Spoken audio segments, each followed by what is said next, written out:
But for me, ang reality dito mga sangkay, mabilis po talaga yung balik ng ating Panginoon kapag pinagtitripan nyo siya. Ano yun? Blasphemous po yun mga sangkay.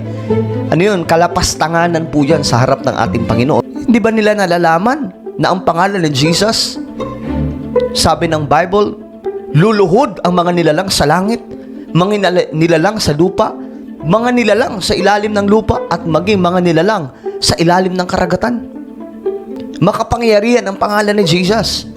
At kung pagtitripan po natin yan, mga sangkay, asahan po natin may balik na hindi magandang mangyayari. No. Hindi Kristyanismo. Mismong si Jesus Christ ang ininsulto ng mga to. Di ba nila alam na ang pangalan ni Jesus, kinakatakutan niya ng mga demonyo? Kinakatakutan ni Lucifer? Nagpapalayas ng mga demonyo? Naku, matakot talaga sila, kakakilabot. When we speak the name of Jesus, yan po yung pinakamakapangyarihang pangalan sa buong mundo. Ayon mo sa Biblia.